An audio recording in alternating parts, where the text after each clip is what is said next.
Une décision judiciaire vient de déclencher la purge militaire la plus risquée de l'histoire contemporaine de l'Afrique de l'Ouest.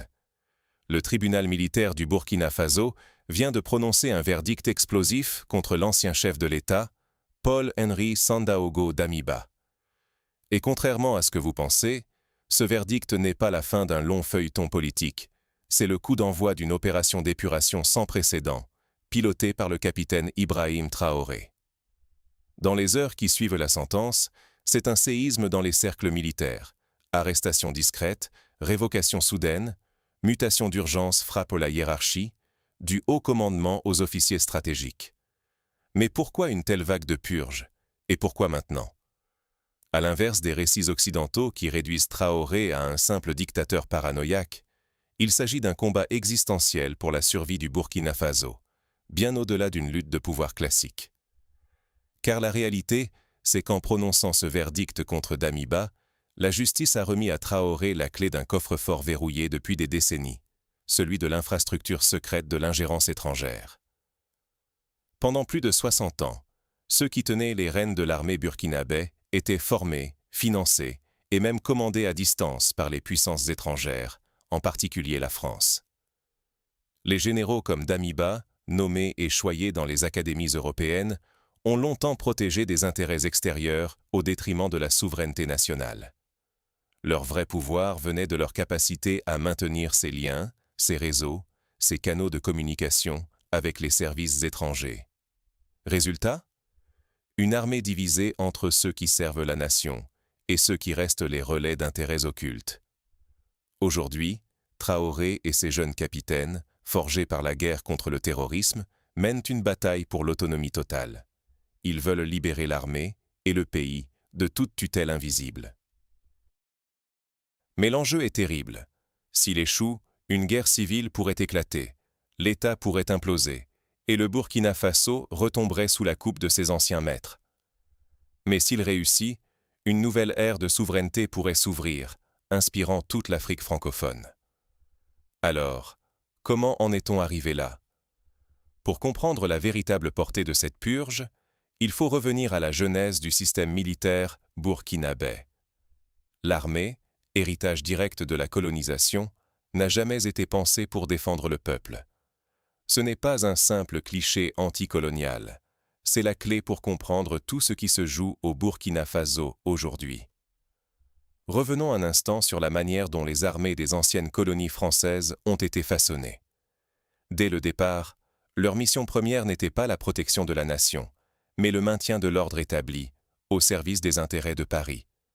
Les structures hiérarchiques, la doctrine, jusqu'au manuel de formation des officiers, tout était importé, calqué sur le modèle français. Résultat? Une armée nationale en apparence, mais une immense toile de commandement tissée pour garantir que rien ne vienne menacer le statu quo post-colonial. Ce biais structurel s'est prolongé des décennies durant, surtout parce que les hauts gradés étaient systématiquement envoyés se former en Europe, dans les académies militaires françaises, parfois même américaines. Là-bas, ils nouaient des liens personnels et professionnels avec des responsables de la DGSE, des diplomates, des industriels de l'armement. Pour beaucoup, la loyauté envers la nation passait après la fidélité aux bailleurs étrangers. Ce n'est pas de la théorie du complot, c'est une réalité documentée dans toute l'Afrique de l'Ouest. Quand il fallait choisir entre les intérêts du peuple et ceux des partenaires extérieurs, c'est souvent la seconde option qui l'emportait, parfois pour des questions de carrière, parfois pour des raisons beaucoup plus lucratives. C'est là qu'entre en scène Paul-Henri Sandaogo Damiba. Il incarne cette vieille garde, façonnée à l'école des intérêts croisés, où l'attachement à la souveraineté nationale était bien souvent relégué au second plan. Damiba n'est pas une exception. Il est le produit d'un système où la hiérarchie militaire, véritable colonne vertébrale de l'État, reste sous perfusion d'intérêts étrangers. Ce sont ses officiers supérieurs, gardiens de la tradition et de la rente, qui contrôlaient la logistique, la communication interne, les contrats d'armement et même parfois les flux financiers offshore. Ils avaient en main tous les leviers pour neutraliser toute tentative de changement profond. Ce détail est fondamental, parce que comprendre cette réalité, c'est refuser de tomber dans la caricature médiatique qui voudrait que les bouleversements actuels au Burkina Faso ne soit qu'une lutte de pouvoir banale. En fait, l'armée burkinabé telle qu'elle existait jusqu'à récemment, c'était une machine complexe, où chaque rouage était soigneusement huilé pour garantir que la dépendance stratégique envers l'étranger ne prenne jamais fin. Ignorer cet héritage, c'est risquer de lire les événements actuels avec des lunettes brouillées, de rater l'enjeu existentiel qui se cache derrière les procès, les purges et les discours officiels. Mais tout bascule en 2022, avec l'arrivée au pouvoir du capitaine Ibrahim Traoré. Derrière cette purge sans précédent, il se joue bien plus qu'un règlement de compte. C'est un duel féroce entre deux visions irréconciliables du futur africain. D'un côté, Ibrahim Traoré et ses jeunes officiers. Leur objectif ? Rien de moins que l'autonomie totale du Burkina Faso, briser toutes les chaînes de dépendance, qu'elles soient économiques, militaires ou politiques. De l'autre, la vieille garde de l'armée, des hommes qui, depuis des décennies, ont bâti leur pouvoir sur leurs liens étroits avec Paris, Abidjan ou Lomé, sur un système d'avantages, de réseaux et de contrats juteux négociés dans l'ombre avec des partenaires étrangers. Ce n'est pas une guerre de génération comme on en voit partout. C'est un conflit systémique qui vise le cœur même de l'État burkinabé, son armée. Car depuis l'indépendance, l'armée burkinabé est restée le pivot incontournable de toutes les transitions politiques, mais aussi le point d'entrée privilégié de l'ingérence étrangère. C'est dans ses rangs que circulaient les flux cachés, rétrocommissions sur les marchés d'armement, primes pour des missions fictives, siphonnage discret de fonds de coopération. Le maintien de cette infrastructure clandestine garantissait à l'ancienne élite un train de vie confortable, tout en offrant aux puissances occidentales, la France en tête, une prise directe sur les décisions stratégiques du pays. Traoré le sait, et il veut briser ce cercle vicieux. Dès son arrivée au pouvoir, il a commencé à couper ses flux financiers en changeant radicalement de partenaire. Fini les contrats systématiques avec Paris. Désormais, c'est vers la Russie ou la Turquie que se tournent les nouveaux accords militaires et logistiques.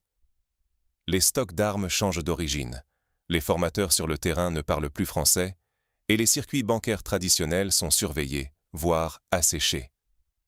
Pour la vieille garde, c'est une déclaration de guerre ouverte à tout un système de privilèges.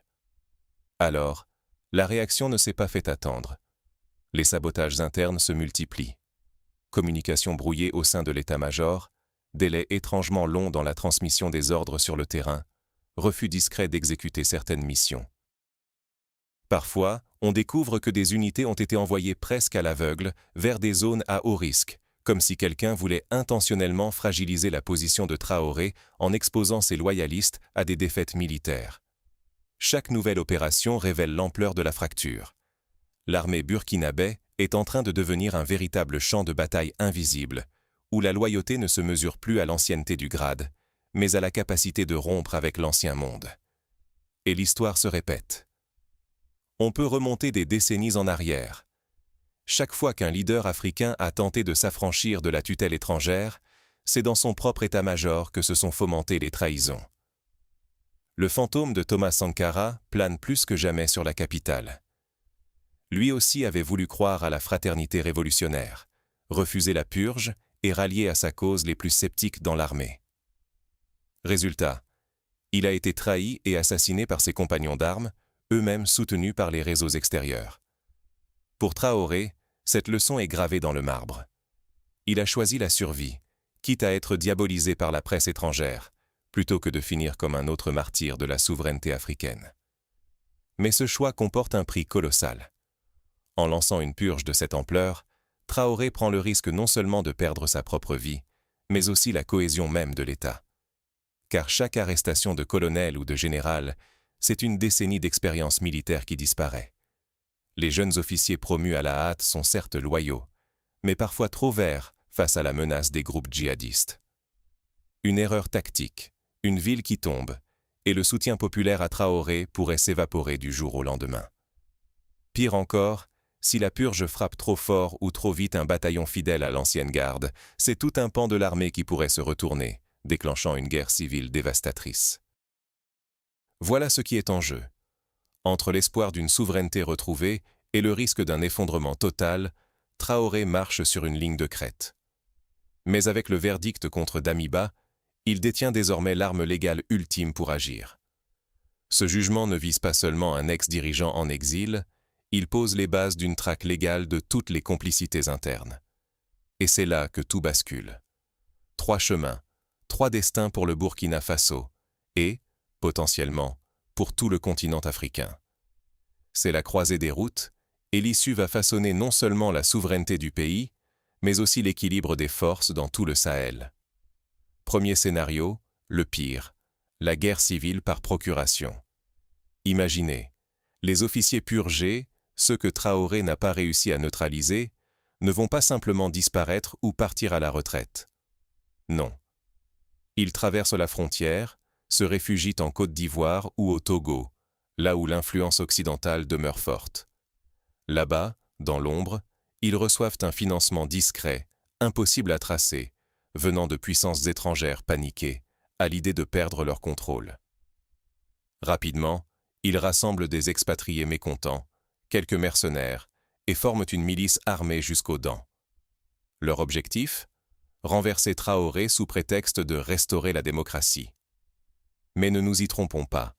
Ce serait en réalité une guerre civile téléguidée de l'extérieur, sanglante, destinée à faire éclater l'alliance du Sahel et à replonger la région dans le chaos, tout en envoyant un message glaçant aux autres leaders africains tentés par l'émancipation. Deuxième scénario, le meilleur. La purge réussit, sans couler l'armée ni déclencher de mutinerie. Traoré remplace les généraux compromis par de jeunes officiers, loyaux, aguerris, convaincus par le projet AES. Mais surtout, il réalise une fusion sans précédent. L'armée régulière s'unit au VDP, ses volontaires pour la défense de la patrie. On parle ici de villageois, commerçants, agriculteurs, qui ont pris les armes pour protéger leur foyer. En mêlant ses forces populaires à l'armée, Traoré bâtit une institution enracinée dans la société, quasiment inachetable par les puissances étrangères, parce qu'elle se confond avec le peuple lui-même. C'est l'idéal. Une armée populaire, autonome, une souveraineté réelle, bâtie sur les ruines de l'ancien système de contrôle néocolonial. Et si ce modèle fonctionne, il pourrait inspirer toute l'Afrique à rompre avec la tutelle étrangère. Mais soyons lucides, le troisième scénario est le plus probable. Une guerre secrète, permanente. Même après le verdict d'Amiba, même en chassant les têtes connues, il restera des cellules dormantes, des officiers dissimulés, prêts à saboter de l'intérieur. On parle d'attentats, de sabotage, d'insécurité chronique. Rien de spectaculaire, mais un climat de méfiance et de danger permanent, usant pour l'armée comme pour les civils. C'est le prix d'une purge aussi profonde. On ne déracine pas 60 ans d'ingérence et de corruption en quelques mois, même à coups de lois martiales et de procès. Cette lutte de l'ombre risque de s'éterniser, imposant une vigilance constante et une pression psychologique énorme sur chaque soldat, chaque citoyen. Le moindre faux pas pourrait précipiter le pays dans l'abîme. Ce qui est en jeu, ce n'est pas seulement la survie politique de Traoré ou l'avenir d'un procès, c'est l'indépendance même du Burkina Faso et par extension, la stabilité du Sahel. Si la purge échoue, le pays risque de devenir un terrain d'affrontement pour des puissances rivales, avec des conséquences désastreuses pour la région entière. Mais si elle réussit, elle pourrait redéfinir l'idée même de décolonisation en Afrique. Non pas un simple changement de drapeau, mais la destruction nécessaire de toutes les anciennes structures d'ingérence pour bâtir une souveraineté authentique. Mais ce grand jeu géopolitique n'est pas qu'une question de stratégie ou d'idéologie. Ce risque, il se vit aussi chaque jour, dans la chair et la peur des soldats et des citoyens ordinaires. Derrière l'analyse géopolitique, il y a des vies, des familles, des psychologies broyées par la peur et l'incertitude. Pour les Burkinabés, ce que l'on appelle la purge militaire n'est pas seulement un jeu d'échecs entre généraux.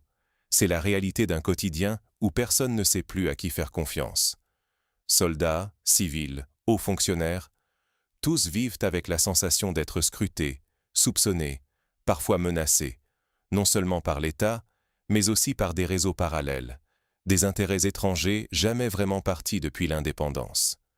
Ceux qui, hier encore, affichèrent leur loyauté à Damiba ou à ses parrains extérieurs, se tairent, redoutant d'être dénoncés ou éliminés.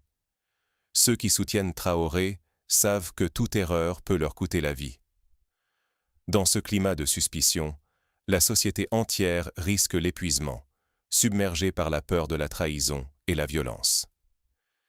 Mais ce que la plupart des médias occidentaux peinent à saisir, ou choisissent d'ignorer, c'est que la véritable panique ne se vit pas seulement à Ouagadougou. Elle monte aussi dans les chancelleries occidentales. On dénonce bruyamment la chasse aux sorcières, la dérive autoritaire, mais derrière ces condamnations, c'est la perte de contrôle qui affole. Depuis 60 ans, la France, les États-Unis et d'autres puissances entretenaient un réseau solide d'alliés locaux, de relais d'influence, dans chaque ministère, chaque état-major, chaque cercle stratégique. Soudain, avec la purge de Traoré, ces relais tombent un à un.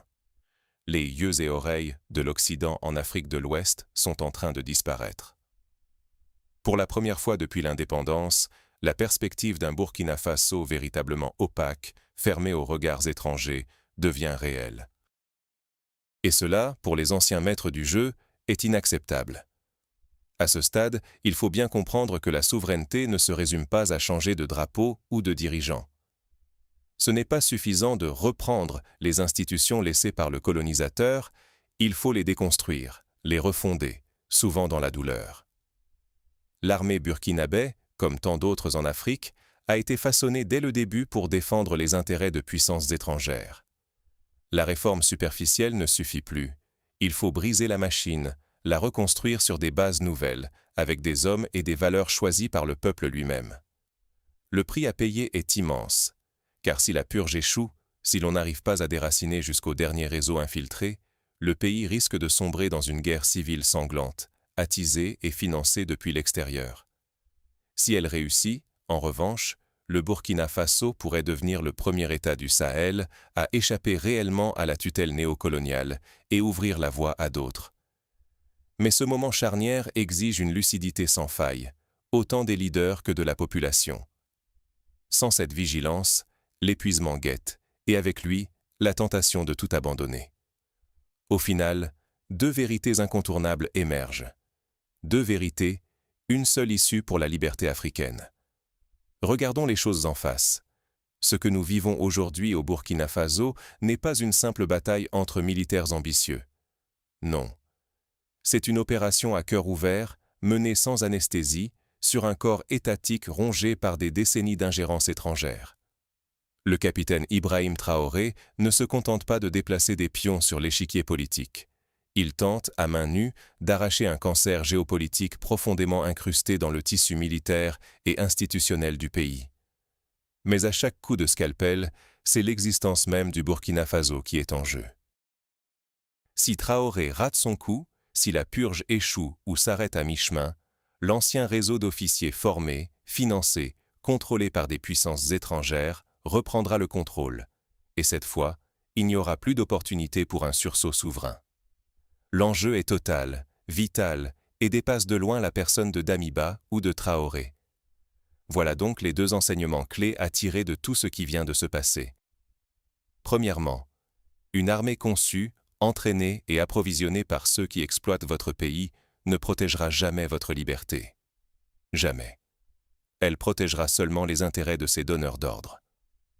Penser le contraire, c'est croire qu'on peut défendre sa maison avec l'épée de son ennemi. Pour retrouver une véritable souveraineté, il faut accepter de démolir cette structure compromise jusqu'aux fondations et la reconstruire avec ses propres mains, selon ses propres règles, pour ses propres enfants. C'est douloureux, risqué, mais c'est la seule voie vers l'émancipation réelle. Deuxièmement, il faut cesser d'analyser ce verdict comme un épisode normal de la justice à l'occidentale. Le procès de Damiba n'a rien d'une vengeance politique classique, ni même d'un règlement de compte entre clans rivaux. Ce jugement pour haute trahison, c'est une arme, la plus aiguisée de l'arsenal légal, conçue pour débusquer les taupes installées jusque dans la salle du conseil militaire. C'est le filet qui doit capturer les agents dormants au service des puissances de l'ombre. Ne vous laissez pas tromper par le vernis des procédures. Ce qui se joue ici, c'est une guerre silencieuse, souterraine, pour l'âme du Burkina Faso. Mais, et c'est là l'essentiel, Tout cela ne pourra réussir qu'à une condition: que les citoyens restent lucides, actifs et informés. La capacité de l'Afrique à briser le carcan néocolonial dépend moins des chefs militaires que de nous tous, capables de comprendre les signes, de dénoncer les manipulations, d'exiger la transparence. Les médias dominants vont tout faire pour brouiller les pistes, pour noyer les vrais enjeux sous des récits simplistes et sensationnalistes. Ne tombez pas dans le piège. Gardez un œil attentif sur les frontières sud du Burkina Faso. Surveillez les mouvements militaires inhabituels, les traversées suspectes, les flambées soudaines de violence synchronisées entre le Burkina, la Côte d'Ivoire et le Togo. Si vous voyez tout cela émerger, vous saurez que la contre-offensive de l'ancien régime, pilotée par ses mentors étrangers, est en marche. L'histoire ne s'écrit jamais dans le confort d'une salle d'audience européenne. Elle se forge dans la tourmente, dans la tension, dans la vigilance collective. Alors, à vous de jouer. Pensez-vous que la nouvelle armée, appuyée par le peuple, tiendra face à l'assaut inévitable des réseaux néocoloniaux? Ou ce système est-il trop ancré pour être déraciné? Partagez vos analyses, vos intuitions, vos pronostics dans les commentaires, car c'est en recoupant nos points de vue qu'on construit la vérité. Merci d'avoir osé regarder derrière le rideau, de refuser les récits prédigérés et de chercher plus loin, toujours. Restez vigilants, restez informés, et à très bientôt pour une nouvelle déconstruction.